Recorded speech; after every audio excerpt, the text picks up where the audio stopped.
is a number that goes back before the time of the dinosaurs, that one man insists that our government has proof of alien interaction with this planet for that long. And it isn't just one intelligence. It is a variety of intelligences with different agendas. And apparently, the consensus,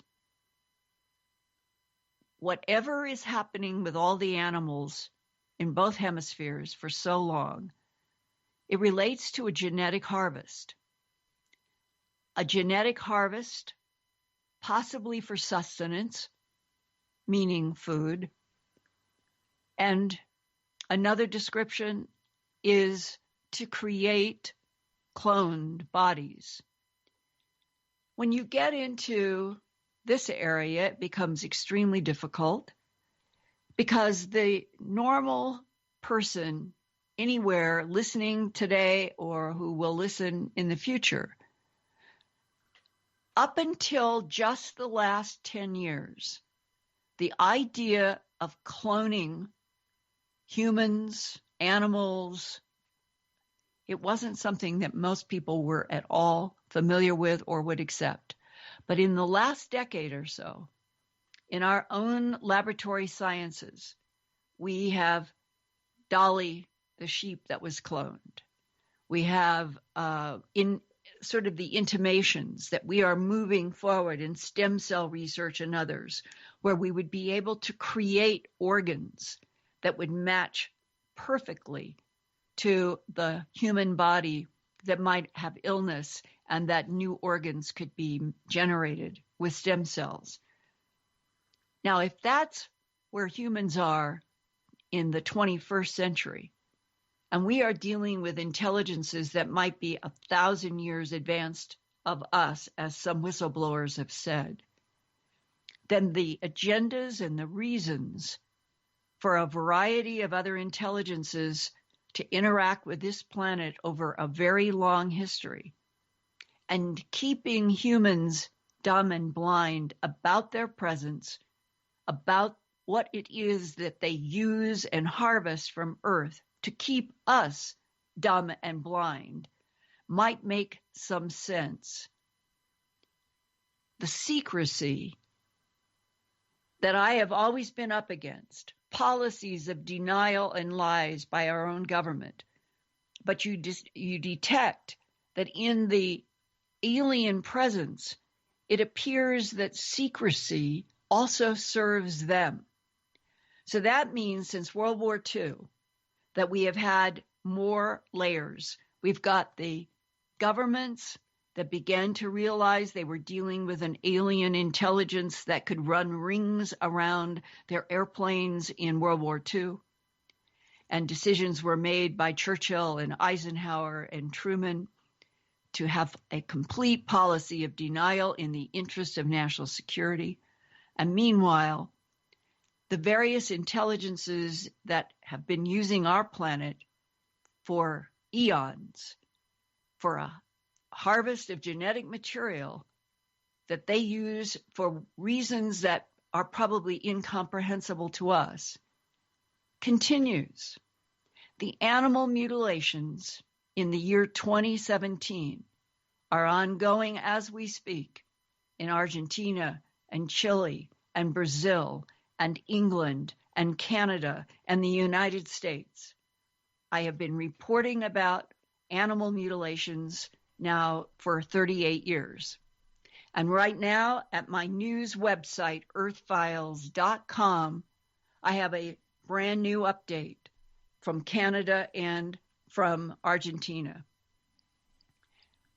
My hope is that on programs like Phenomenon Radio, my earthfiles.com news website, the brand new Earth Files YouTube channel, in which I'm going to be doing weekly reports, and other broadcasts that I do, that people will begin to understand the complexity, the layers of a phenomena that has been interacting with our planet for a long time, and why it is that a bunch of us feel it is not only important but vital that all of this be opened up to the entire world human family so that we all become aware, not out of fear, but out of strength.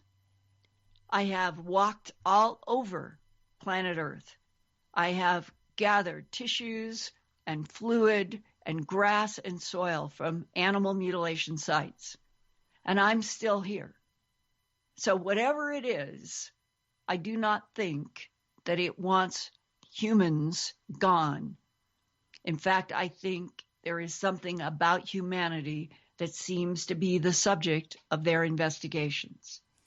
And when we come back after this next break, I'm going to have Bill Skywatcher talk to me about what I consider to be another facet that goes beyond the animal mutilations into something that is as complex, but perhaps is as important or more important to understand more thoroughly, and that is the human abduction syndrome. It is also worldwide.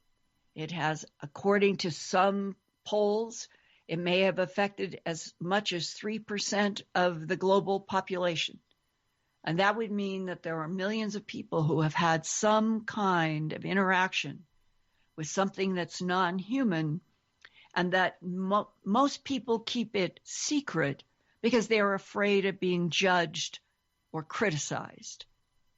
And my own plea in this particular period of time on this earth, having spent my entire career trying to get hard facts and to get to understanding better all of this phenomena, is that if we could only have all people on earth learning together, understanding together what it is that interacts with Earth that implies that we are in a galaxy, the Milky Way galaxy, in a universe that is probably teeming with life, as remote viewers have reported. And for us to not be introduced to the complexity of all of these various life forms in the universe leaves us humans weak. So as we go forward with more and more Phenomena Radios and the work that I'm trying to do at earthfiles.com, I hope it's going to help all of you get stronger by learning more about the facts that we're not alone in this universe. Well, Linda, we're going to go to break, and I have to tell you that was fascinating investigative testimony that you just spoke about. And we'll go to break. So you're listening to Phenomenon Radio with host Linda Moulton Howe. We'll be back in a few minutes.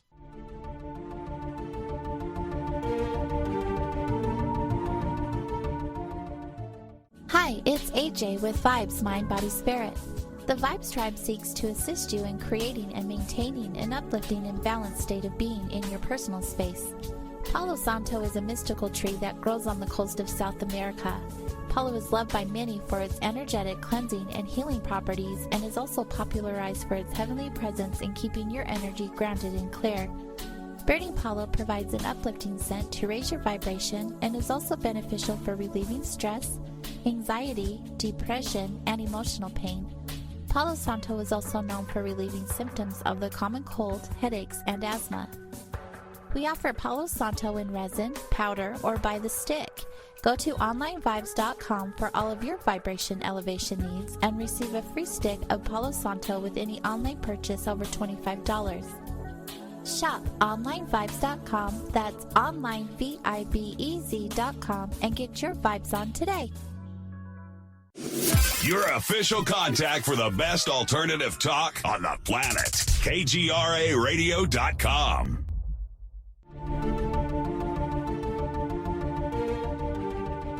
This week, on Tuesday, October 3rd, 2017, physicists Barry Barish and Kip Thorne from the California Institute of Technology celebrated with champagne toasts before the news media at the university, Across the country in Cambridge, Massachusetts, their colleague Rainer Weiss was also cheering. Their celebration was as a trio who just received the 2017 Nobel Prize in Physics for being the first scientist to ever detect the faint ripple of gravity waves moving through the universe. And that detection was 2 years ago in September 2015 for the very first time. And this was also a boost for physicist Albert Einstein, who said 101 years ago in his general relativity theory that there are gravity waves in this universe that transport energy as gravitational radiation that is similar to electromagnetic radiation. The brilliant Einstein theorized that space-time itself can be stretched and compressed by collisions of massive objects in the universe, such as black holes. The Swedish Academy that awarded the Nobel Prize said about the 2015 gravity wave discovery, quote, "The best comparison is when Galileo discovered the telescope, which allowed us to see that Jupiter had moons. And all of a sudden, we discovered that the universe was much vaster than we used to think about," close quote. And physicist Kip Thorne described gravity waves this way, quote, "Gravity waves are like a storm in the fabric of space-time that is produced when two black holes collide," close quote. The gravity waves were detected by two laser devices called interferometers.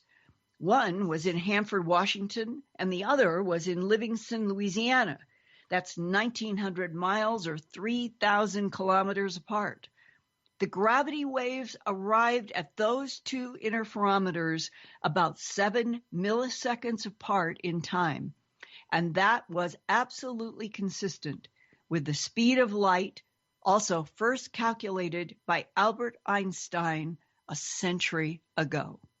This is Linda Moulton Howe. Please stay tuned to Earth Files news updates on KGRA Radio and visit every day my science, environment, and Real X-Files news website, earthfiles.com, for more on breaking stories about our universe, this solar system, and the planet we live on.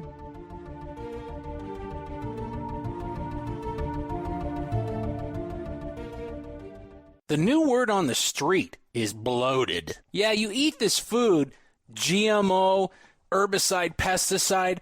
Foods aren't safe anymore.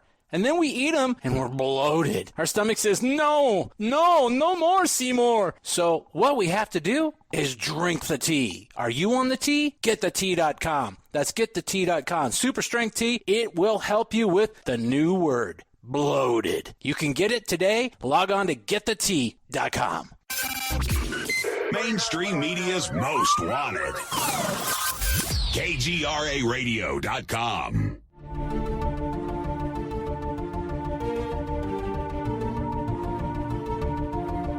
Welcome back to Phenomenon Radio with host Linda Moulton Howe. My name is Bill Skywatcher, and after listening to that fascinating investigative testimony that Linda just mentioned in the past segment on the high strangeness in regards to animal mutilations, I was actually sitting here and writing down a few questions that I came up for Linda. So I'm going to do that now. So you ready, Linda? Yes, I am. Okay.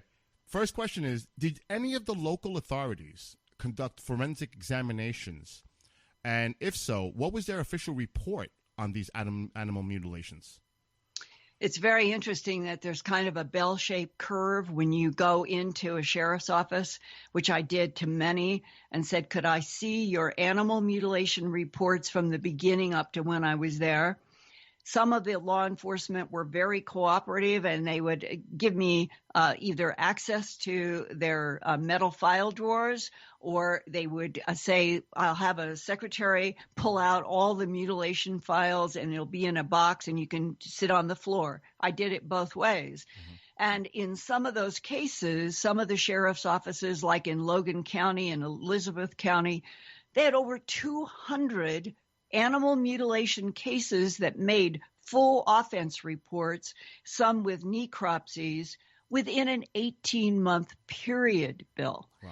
Now, when I would look at the written reports with the typed analysis, you would maybe get 7 that said predation, disease, or some characteristic like that.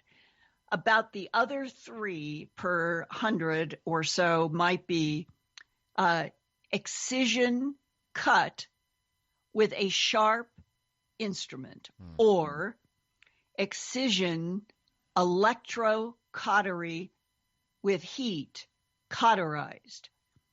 Those were 2 categories that were specific to the fact that there was complete precision. And the most unusual, of course, were the veterinarian pathology reports that said that whatever the instrument was, it was cooking, it was heating up the excision. And so when you had those reports that said predation or disease, I began to have deep, deep questions, because I knew that I had heard the mantra that there was nothing to animal mutilations but the disease, predator, and satanic cults. And I was ticking off each of those as not at all answering all of these questions. And so that those explanations I began to feel were political, that somebody was saying to local sheriffs, look, this is what you say. It's predator, disease, or satanic cult. Because another thing, too, is there was no blood that was indicated anywhere near the carcass's remains. So it's one thing to say about incisions and the possibilities how they were caused, but how did they explain that the blood was removed and there was no sign of any blood at the site? And then that goes right to the heart of working with hematologist and pathologist John Altshuler. He had an extensive background, had his own lab by the time that I got to work with him in Denver. And he had been through the University of Colorado Medical Center. He had multiple degrees. The man really knew what he was doing. And he decided that he wanted to reach out to me and let me know that he was the so-called secret doctor from Denver back in 1967 on the first horse mutilation that went around the world in news. It was reported incorrectly as being a male named Snippy. It was actually a female named Lady. And that Dr. Altshuler wanted me to know that he had gone there, that he had confirmed at the University of Colorado lab from the tissue that he collected as a professional pathologist, that back in 67, out of his own curiosity, he was looking at excisions that had been exposed to high heat. So when he came into my life, reaching out in the mid-1980s, he was saying, I am that secret doctor that was written about in the newspapers. And Linda, I am willing for the very first time to go on the record to talk about what it was that I saw and what I reported.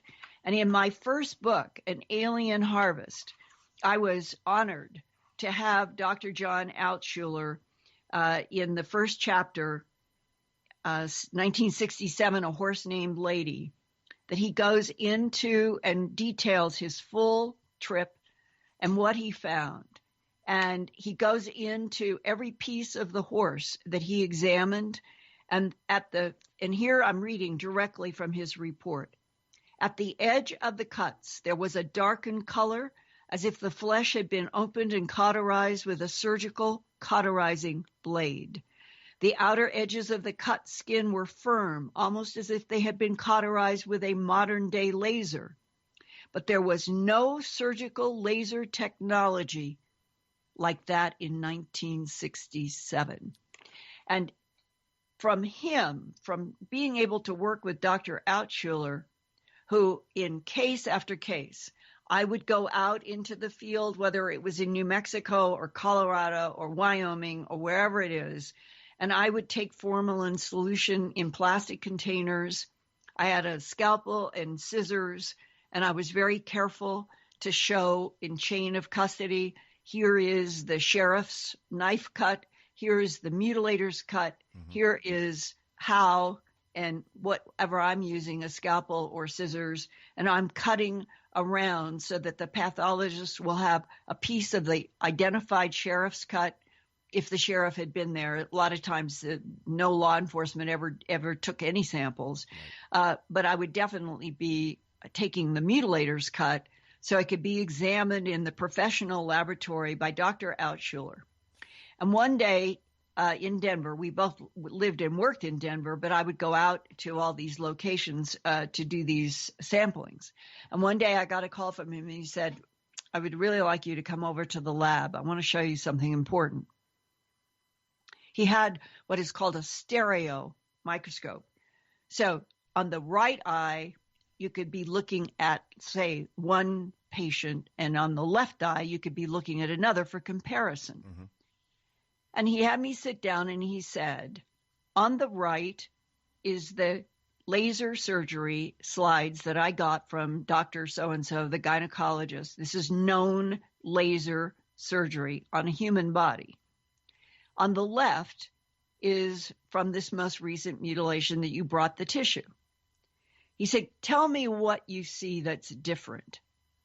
So I'm looking at these two back and forth, and I said to him, well, the one thing I really can see clearly in the mutilation on the left of the animal, it looks like there's pepper all along the excision. Mm-hmm. And he said, bingo, that's it. That's what I wanted to explain to you.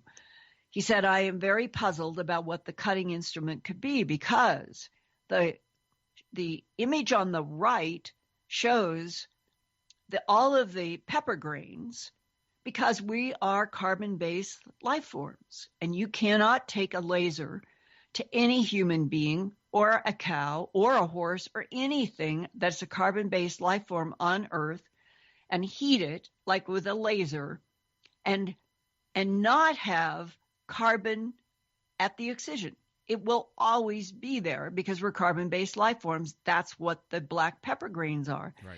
And he said, I have not, and I cannot find in any of the mutilation cuts that we have done in the past, and this fresh one that I'm showing you here, there is no black carbon grains in any of the mutilation cuts. And he said, that means we are dealing with some kind of a technology that I don't understand and have never seen because it has the ability to cook the hemoglobin, cook the collagen, which he demonstrated and showed compared to medical books for hematologists, where you're looking at identical, like in the books that they'd be studying at Harvard and Stanford. And you're looking at now I'm looking at the mutilation and they match. And what are the medical books showing? Here is what high heat does to hemoglobin and to collagen. And so we've got heating, but it can't be the standard laser because there is no carbon residue. And to this day, there has never been a definitive, what I mean absolutely proved, definitive explanation of what exactly is the cutting instrument in the animal mutilations that does not leave any carbon residue. Interesting. And then, Bill, this ties right to that, the necropsy in the field with Sheriff Tex Graves.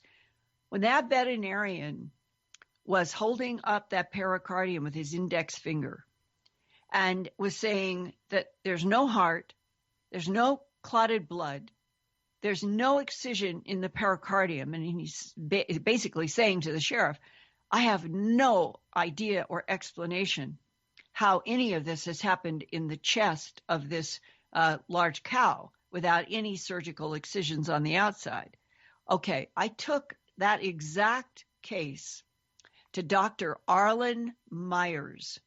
He was at Rose Medical Center in Denver, and he was, in 1979, the head of the new research department of the use of lasers in surgery. This is where he was beginning and was becoming a expert. But a pioneer. This was a brand new department, right? So I went to him and took all of this information that I had. And I said, if I could bring in things like turkey or chicken, you would get in a supermarket. Would you be willing, with our cameras running, for the TV documentary that I'm working on the animal mutilations, for you to show me what can a current laser that is doing the best laser surgery possible in Rose Medical Center, what can it do? What can an electrocautery do? And what can a normal scalpel do? And I wasn't sure I would find anybody who'd be willing to do that. And he immediately said yes. He was curious about the Polaroids from the sheriff's offices. He was very interested in the excisions. He was the classic great medical scientist who wanted to also understand what I was showing him in the law enforcement photos. So he said yes. And we did a demonstration that is a very important segment in my documentary film, A Strange Harvest. And it's Dr. Arlen Myers for our camera, one taking a laser. And I said, I'm going to run a stopwatch. And I want to see how long does it take you to get 2 inches. Now, remember, most of the removal of the penises and the testicle in the, say, the male animals, it's an average of 7, 8, sometimes 9 inches in an oval. Mm-hmm. The female, it's an entire udder removed. If it is, then you're talking about 18 inches, a big excision. Mm-hmm. So I said, I would want a time with a stopwatch as soon as you start to see how long it takes you to get a 2-inch excision on the body of one of these. I think we ended up with turkey or chicken. So he started, and my stopwatch is running at 19 minutes, and I think it was 2 or 3 seconds. I remember it was 19 minutes and a couple of seconds. He had been able to get out about 2 inches, but it looked like somebody making furrows in the soil with a tractor. The laser going around and around and around left these black carbon ridges, edges throughout in this spiral inside. It didn't look like anything anywhere that was related to animal mutilations, and he agreed. Mm-hmm. So then he tried electrocautery, same issue, didn't look anything, and it took forever to even do 2 inches. Then we went to the scalpel. He said, I'll try to match the 6 or 7 inch oval that I talked about at the beginning of this Phenomena Radio down in Walsenburg. I told him what the diameter was and that this was on a steer lying under these trees and the willow. And so he tried to match it on one of these chicken or turkey that we had there. And it was very educational because he said, you cannot pull even the sharpest scalpel in an oval without it slipping and causing nicks along the way, which is exactly what his demonstration showed us. Right. He could not do a perfect oval. And he was a skilled surgeon. And he said, hide, we're working with turkeys and chickens. He said, I cannot even begin to imagine that anybody could take a scalpel through hide and make the perfect circles and perfect ovals that you have in the law enforcement Polaroids. So then I told him about Sheriff Tex Graves asking that veterinarian to do a necropsy, and that the veterinarian showed the sheriff that there was no heart inside of a collapsed pericardium that had no holes, tears, no clotted blood, nothing, and that the veterinarian was very upset by what he found. And this is what Dr. Arlen Myers told me on the record with a camera running back in 1979. Wow. See, Linda, the thing that I think about... Wait, you got to hear what he said. Okay. So he said, Linda, what I am thinking about as I hear you describe this, the removal of a heart with no surgery on the outside of the body. He said, I have as one of my goals is in this, going into the 21st century, he said, I'm hoping that 50 years from now, and he was in his, I think, late 30s, early 40s, that we will have molecular specific surgery. And he said, and my goal, my dream is, let's say that you need to have your gallbladder excised. He said, molecular specific means that we'll be able to dial up the exact molecular frequency of a gallbladder. And we'll be able to put a beam that will be a certain frequency, and it'll go through the skin, it'll go through cartilage, it'll go through bone, it will go with it through anything, but it will only interact with the gallbladder or the heart or the whatever you dial in the frequency for. Mm-hmm. And he said, so what you have just described to me happened in northern Colorado with that veterinarian and the sheriff. Sounds like a technology that was able to extract the molecules of the cow's heart tissue through the body, through the pericardium, without leaving a single hole in the pericardium itself or the body, but was able to extract the heart. And that was said to me in 1979 by Dr. Arlen Myers at Rose Medical Center. Incredible. See, the question I was going to ask you is, did this you investigated this on a global scale? Were there any other cases, not just here in the United States or North America, but overseas, say, that had similar instruments being used on their animal mutilations, and was it all occurring at the same time period? And if so, do you find this to be a coincidence or a copycat? Because I would find that very highly unlikely. No, it is around the world. It goes all the way back to reports in Australia at the beginning of the 20th century.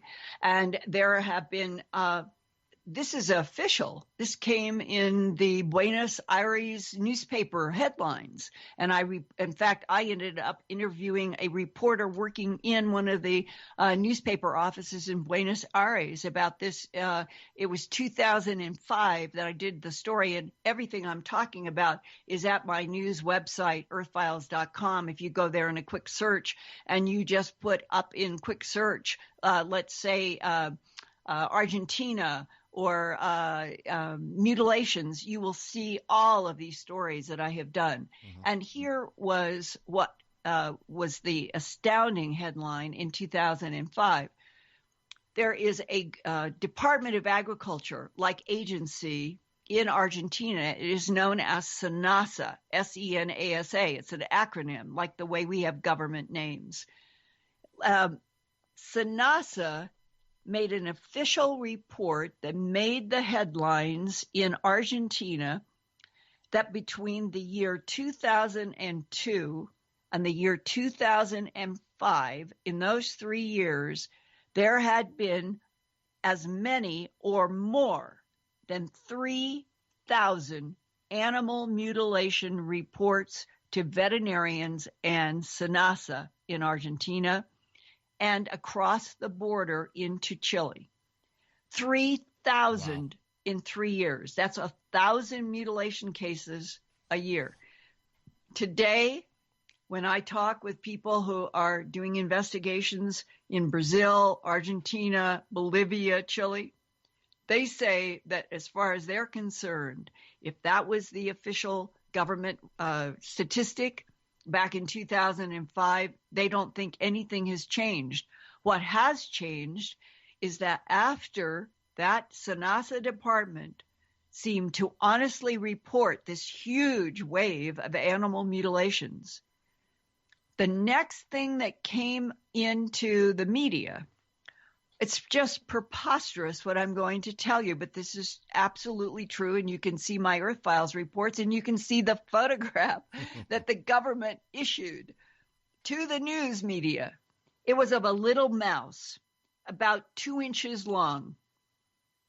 It is known in Argentina and Chile in that area as a tiny little field mouse.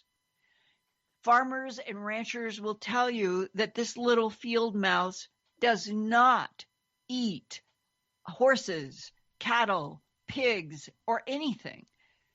And yet, the government, SENASA, the Department of Agriculture in Argentina, put out an official press release with a picture of this little tiny mouse saying that the answer to the strange bloodless cuts on all of the animal mutilations that had been being reported in Argentina and in Chile.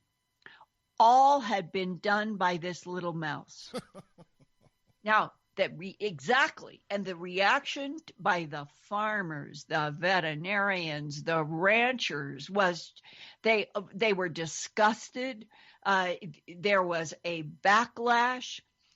There were more reports. I started getting reports where veterinarians had found high heat at the excision lines, and they were reporting it because they were so angry at what they said was the most stupid possible explanation, that it was the government just trying to get the media and the public off of their back. And they put this out that was completely at odds with every fact in all the animal mutilations. And to this day, people in South America laugh. They use this as a joke. The day that the government, SENASA in Argentina, tried to use this little 2-inch mouse to explain the mutilations of thousands of animals in at least 2 countries. And this underscored that governments are afraid of the animal mutilation story. Mm-hmm. They want to run the other way when anybody comes to them to ask. And my own experience has been as an investigative reporter. That's fascinating. You know, yeah. you mentioned earlier that there were some objects seen near the sites of some of these animal mutilations. Now, with all your in-depth research into these animal mutilation cases, are they, in your opinion, extraterrestrial in nature? And what conclusion have you reached in the possible interest of you removing these organs, which also makes me think that is this some type of need that they may have of the blood and the organs for some type of alien hybrid agenda, which may involve human abductees? Well, one of the very interesting Earth Files reports that I have, I've been doing Earth Files news from 1999 to the current day, and it's evolving. There are now 2,600 reports there in depth, and it's becoming, for me, like an Encyclopedia Britannica archive over time of so many things, whether it's crop formations, animal mutilations, human abductions, whistleblowers, all of it. And one of those reports that is at Earth Files with illustrations, there were 2 young guys in their 20s, and they were out camping. And they are waked up, apparently by a sound, and they both see a beam of light coming down out of a craft. And they drew the craft for me, and it's at Earth Files. Mm-hmm. And in that drawing, as the beam is coming down, they are showing that they are seeing a cow that is rising up in the beam. And they jump up. They are both absolutely, their minds are blown. This is a UFO, and it is beaming up people to, or beaming up a cow, and the next thing they know is that, bang, they're inside of a room. Here is this cow hooked up to tubes. Wow. And that they are looking at what they called reptilians or lizards. And this was very interesting because some people describe standing up alligators, meaning large scales, and some people describe standing up lizards that have kind of a pebbly skin, a very light pebbly skin. And in this particular description, both of these guys said the same thing. It was a standing up reptile, and that they said the skin was closer to a lizard, and that they would say that they were looking at standing up lizards more than a standing up alligator, but they could understand people talking about alligators. So we're definitely talking about standing up reptiles, and that they got telepathic communication showing them that the tubes were going into the cow. It was important that the cow be alive while the blood was being taken, and that they could see it going through tubes, and that the telepathy to them was that this was nourishment. This was sustenance for these standing up reptoids. Wow.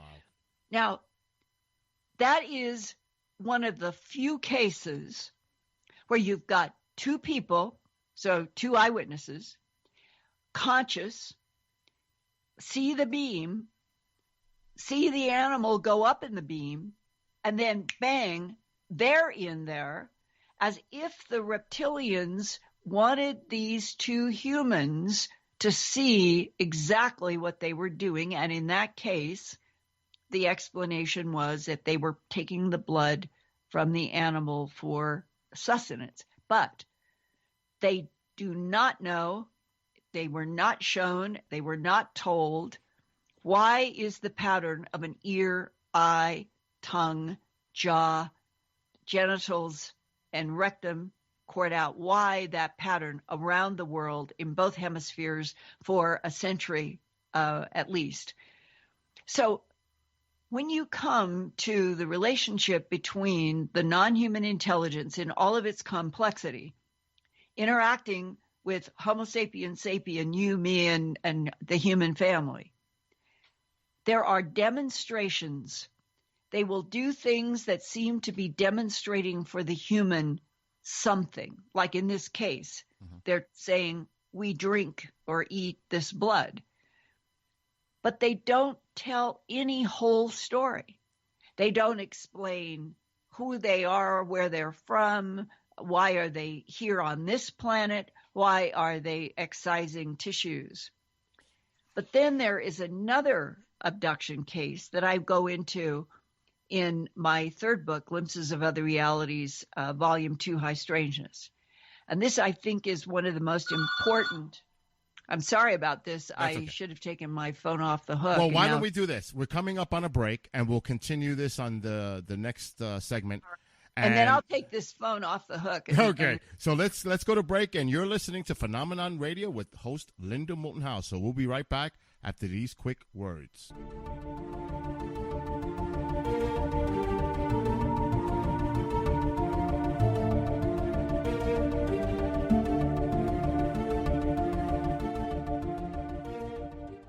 Hi, it's AJ with Vibes, Mind, Body, Spirit.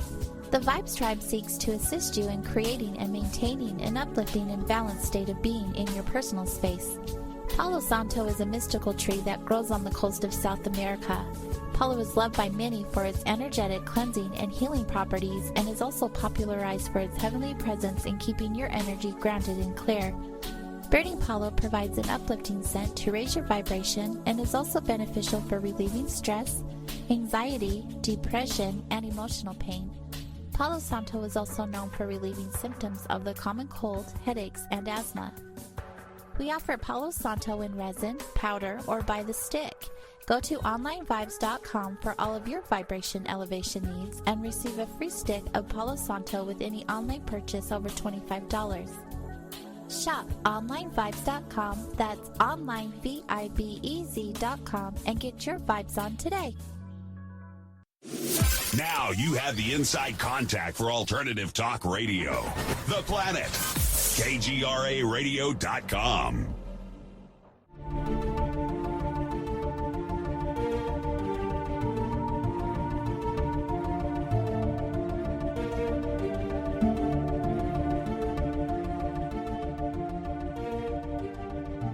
Welcome back to Phenomenon Radio with host Linda Moulton Howe. My name is Bill Skywatcher.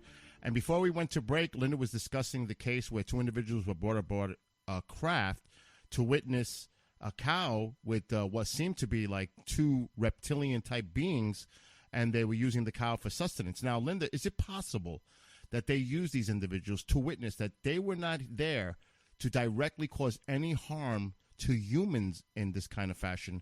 And by witnessing this, we're here simply because we need these animals to survive, and we're not here as a direct threat to humans.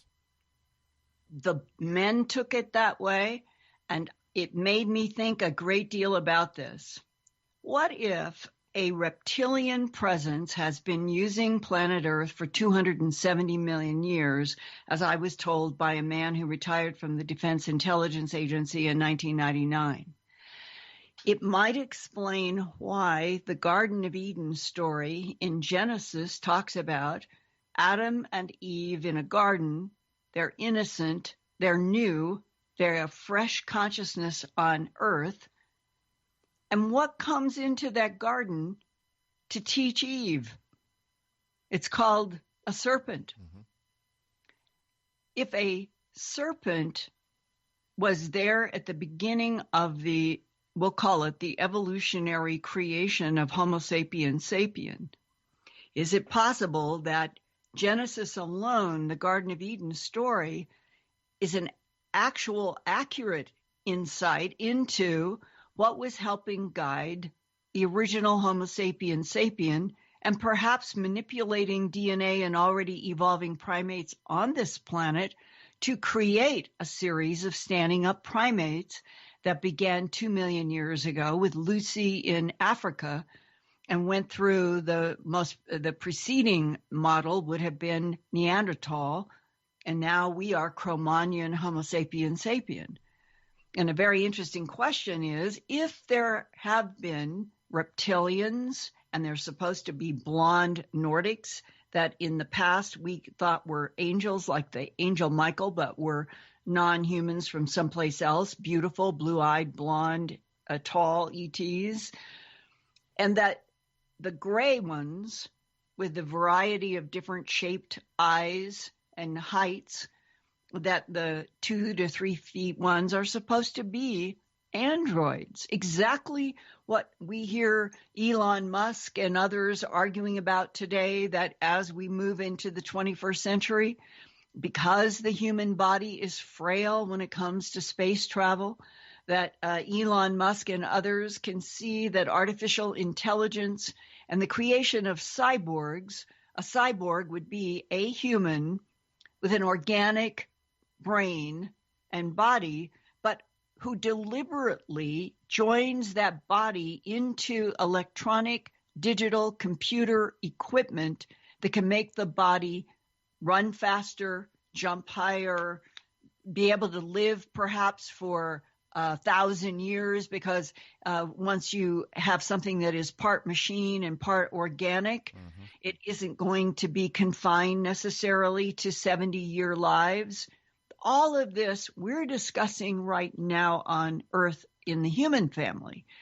So perhaps the whole Garden of Eden story that sets up the idea of a reptile teaching Eve echoes right into that craft where those two guys saw the beam of light and that cow, and that you are describing it very well, that it was like a symbolic communication to those two humans that would end up talking to me and to others.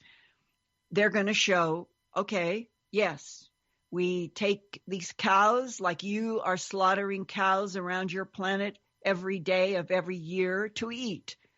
And we are showing you that we take one of your cows from a pasture and we hook it up to tubes, which is what they described, and then we drink from whatever it is that they're taking out of the animal. So that started me on a more subtle thought about, if you've got reptilians and you have the tall, beautiful Nordics, it made me think of Ireland and Western Europe. I've been all over Western Europe, and I have climbed the Tor in England and have seen the beautiful remnant of the church up on top of the Tor. And at one end is this beautiful carving of a tall, allegedly blonde, because the angel Michael was always depicted as blonde-haired, and has a big sword carved into this ancient stone and is ramming that big sword right down into the throat of what looks like a dragon. So where did all of those stories about dragons versus the angel Michael, where did that come from? Well, today when you talk with, or I have talked with whistleblowers who have passed on, I've talked with several people who said that they had firsthand knowledge about all of this and they wanted to talk to me before they died. They were ill, and I have been able to talk with some. Mm-hmm.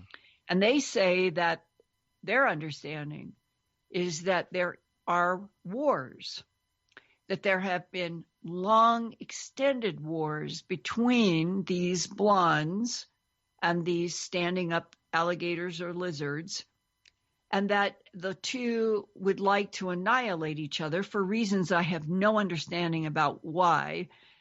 But in our own planet of human history, such a war would be in these carved stones in Western Europe of the angel Michael plunging sword down into a dragon. And in the most recent last 3 years, this man, William Mills Tompkins, appeared with the help of Bob Wood, who worked at McDonnell Douglas, has a PhD in electrical engineering.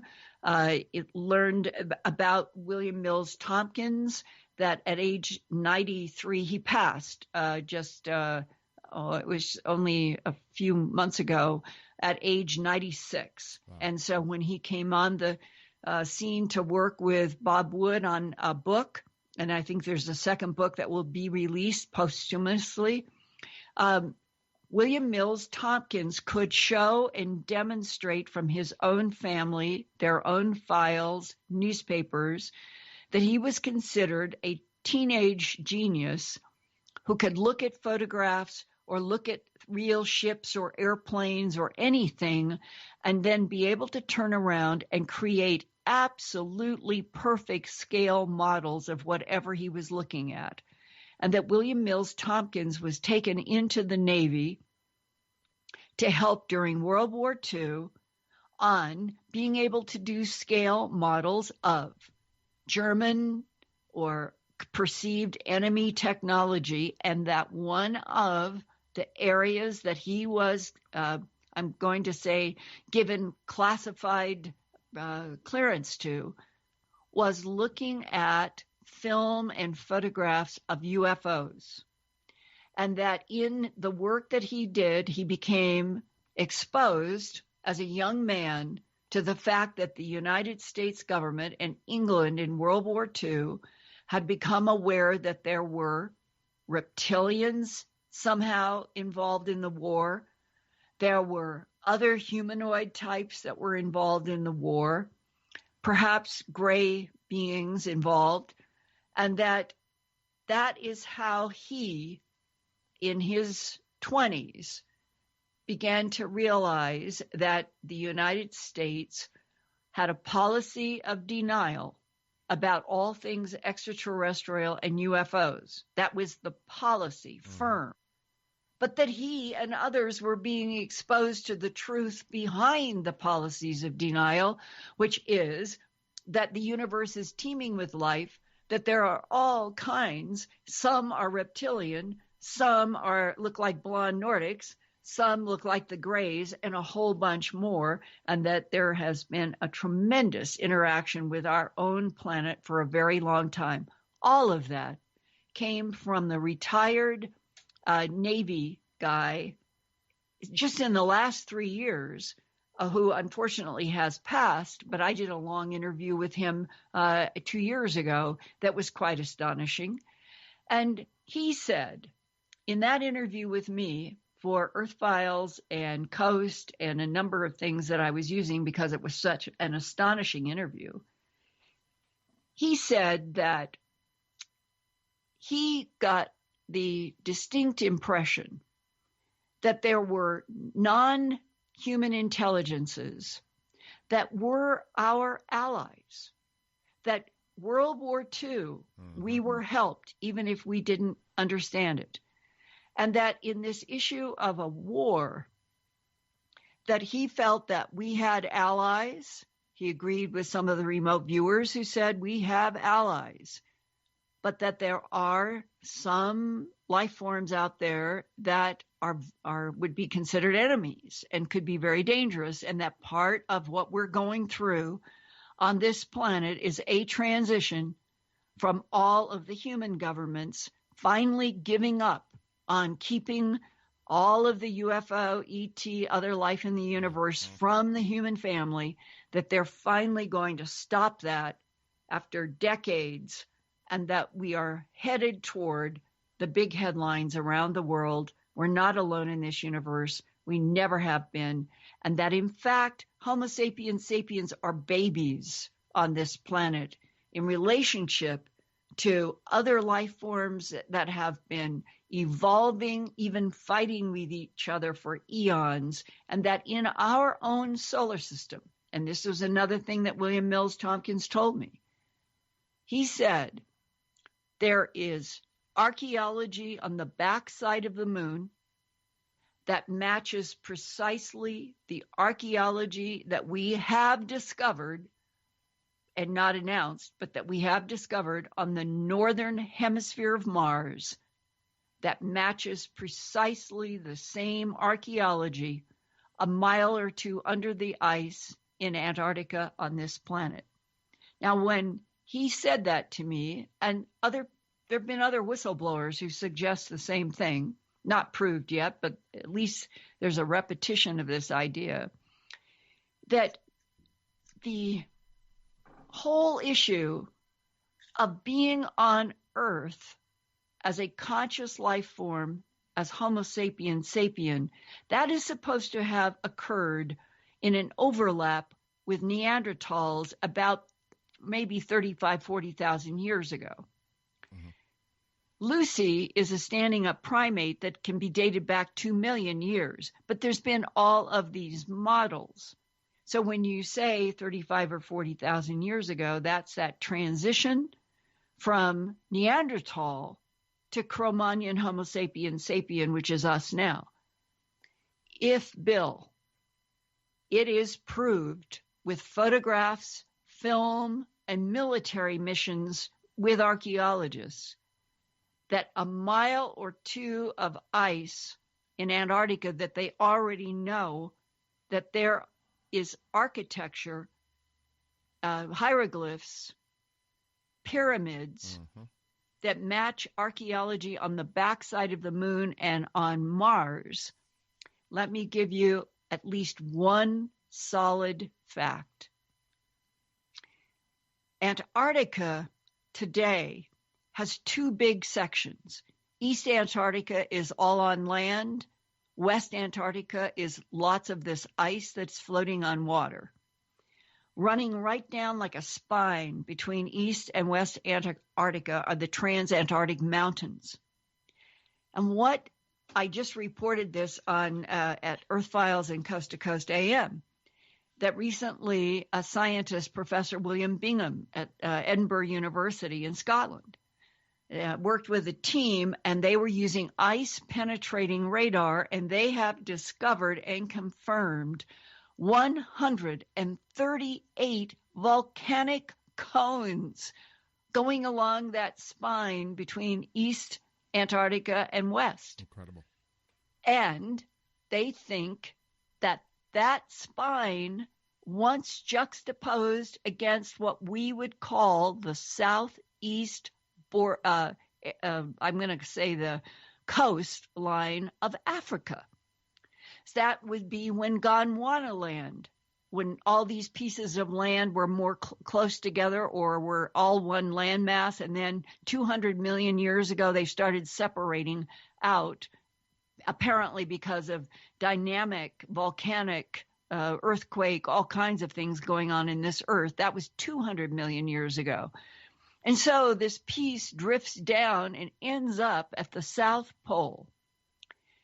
The last time that the East Antarctic land mass was completely free of ice was 33 or 34 million years ago.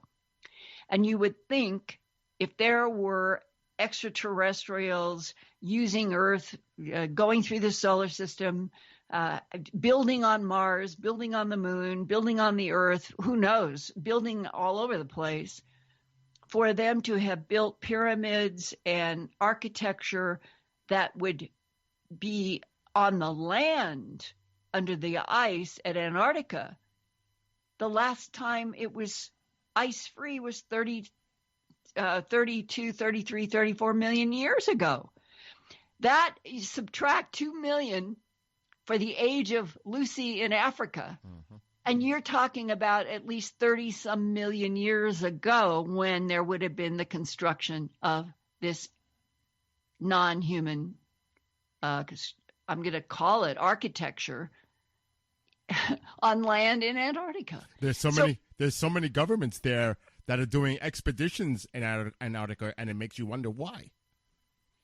Well, yes, and the National Science Foundation has sent teams of scientists down there. And about 3 years ago, I did a very, very important report with, he's a retired naval engineer. And while he was there they were on a C-130. They had 17 men on board, all of them, including the man talking to me about all this.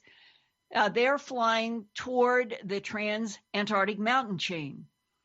And they see a whole bunch of silver discs come up over the mountains and start doing 90-degree turns, popping in and out, zipping, stopping in the air. They're absolutely stunned. And every single person aboard that C-130 watched these silver discs. Wow. Then, within a short period of time, they got an assignment to pick up some National Science Foundation scientists at McMurdo, our USA station, and transfer them to Marie Byrd Land with the idea that these National Science Foundation scientists have a mission, that they're going to be there for 2 or 4 weeks or something in whatever the project is. And that the naval engineer who was on these flights and is telling me firsthand his knowledge said they took the scientists in with a whole lot of equipment. And the idea was, and they said there were instructions, there needs to be a phone connection from you guys here in Marie Byrd Land to McMurdo every day. Every 24 hours, you have to make a phone call so that we know that you're all right. Wow. A week goes by, and they're back at McMurdo. Nothing. Not a single phone call from these scientists for an entire week. Now alarms start going out. The National Science Foundation is concerned. They let one more week go by and nothing. And they sent the C-130 crew back to where they had dropped off all of these. They did what's called an aerial circle. They went up high so they could look at the whole land, and then they kept coming down lower and lower and lower. Mm-hmm. And they could see snowmobiles. They could see like tracks that people had been there.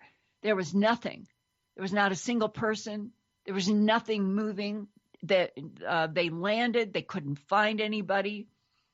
They went back to McMurdo. Now this is like alarm. What has happened? And we're 15, 16, 17 scientists. Wow. So another week goes by, and they get a call. We've heard from the scientists, get your act together and get over there. They want out now. So now the same exact crew, they land. And he said, we all thought that we were going to be into a cheering, we're going to hear some weird story, and that these scientists are going to be waiting, screaming to see us. He said, we land. Not a single one of those scientists looked up, said hello, nothing. They are silent. They look upset. They get on our C-130, and he said that one of the men, he thought there were 2 women in the group, and he thought there were about 15, so maybe 13 men and 2 women. And that one of the men was sitting closer to where he was as a flight engineer. They all have their assigned places to be. And he was in his seat, and this one scientist was closest, looking at the floor, never once to him. And he said, I just had to try. He said, I reached out and I touched the man's shoulder. And I said, are you all right? And he said, Linda, there was not a single word answer. It was like they were traumatized to their core.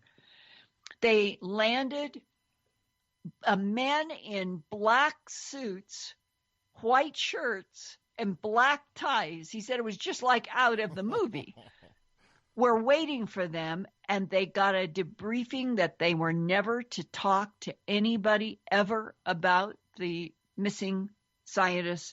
They were picked up by another plane. They were taken to Christchurch, New Zealand. Another plane took all of the scientific equipment that was gathered up, and where did it go? According to the scuttlebutt on the base, Wright-Patterson Air Force Base in Ohio. As we hear so much of the past of Wright-Patterson. Now, we only have a few minutes left, and I want to ask you one final question.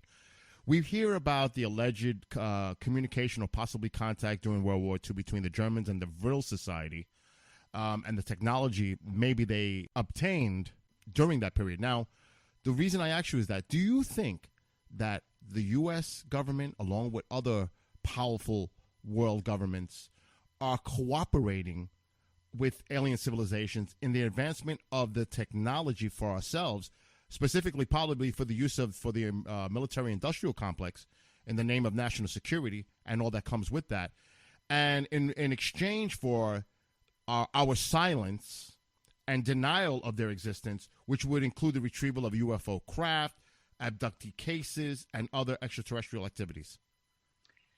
The answer, as far as I'm concerned, is yes. There is collaboration, that it has been going on for a very long time. I have interviewed people who will not go on the record with their face and their name, but I believe that they are telling me the truth. And these are stories that go back into between World War II in the 60s, and then a lot from the 60s on. And they kind of boil down. Here's one. This was a man, I interviewed him in person, met him in California, and he was a painter, like a construction painter where they work with heavy sprayers and all of that. That's what he did for a living. Mm-hmm. And he was used to getting through, he worked for Boeing, he worked for Halliburton, he worked for various of those kinds of companies that would get defense contractor assignments. And he said on one of them, they would enter into like a mining elevator. This was out in the Area 51S4 area, this particular story. And he said for 3 or 4 months they did this, and that's why he began to count. And he said the count from the top when they would get in the elevator and go down to where they would get out to do their spray paint was something like a few minutes. He said, how deep do you think? I don't know how fast we were going, but he said we went way down into the earth. And where we came out, it was all white. Everything was white. And those walls would glow. There was no electricity. And he said, and I was told that if I saw glowing balls of light moving in the corridors, to ignore them. And we said, when you'd say, what are you talking about? It's not something to ask about. We're just telling you, ignore the balls of light in the corridors. And he said, one day he was very compartmentalized in how far he or any of the men working on this, they could go to X, and then they couldn't go any further. They would have to wait for military people with guns to come before they could paint in some other place. Very restricted. And where he was standing, he was waiting for somebody in the military to come to go whatever this next direction was, when he said a part of the wall where he was standing right next to waiting opened up, and it was like an electronic whoosh, and he didn't even know that there was a door or anything. It just, wow. And he said he looked in astonishment, and now he could see it was a being he said had to be 7 feet tall, extremely thin, green mint skin. Linda, this was not a human. This was an extraterrestrial, and it was in a white science, you would put a lab coat on. And around, he could see military humans. He could see other what looked like really normal human scientists, but he said, this 7 foot tall, thin, in the color of a green mint. He said, you think of a chocolate mint that you open up. It was that color green, mint green. And I saw it for like 3 seconds, and then plonk, the wall went shut. There was no sign of a door. And I said, holy shit, they're working with extraterrestrials here. And then here's the final dot on this amazing story. One day, he's spraying, and here comes one of these glowing lights. And he said, I don't know what came over me. I just couldn't help it. I lifted up my sprayer, and I sprayed right at this glowing light bobbing in the air. And he said it fell right down to the floor, covered with paint. Linda, it couldn't have been 15 seconds. Armed guards with machine guns all came from every direction, and I was their target. And he said that was the last day I ever worked on any project like this. By blowing that thing down, whatever it was, he said, I lost the ability from there on to get classified work, but I'm here to tell you, and he's talking to me face to face, this happened, this is real, and our government is working with extraterrestrials behind that strange wall. Well, we got to wrap up, and I got to tell you, he almost started an intergalactic conflict by doing something like that. Linda, it was an absolute pleasure being on with you tonight, and anything new coming up on Earth Files before we go? Oh, I am going to be unfolding an amazing story with a person who worked in both the Marines and the Army and may have been subjected to an MK Ultra type of manipulation of his mind with incredible results. So everybody go to earthfiles.com. I'm going to start unfolding that story and many more. Excellent. So with that, for Linda Moulton Howe and myself, everyone, I hope you enjoyed the show. Have a great night. And Linda, we'll see you again next week for Phenomenon Radio. So good night, everybody. Thank you, Bill.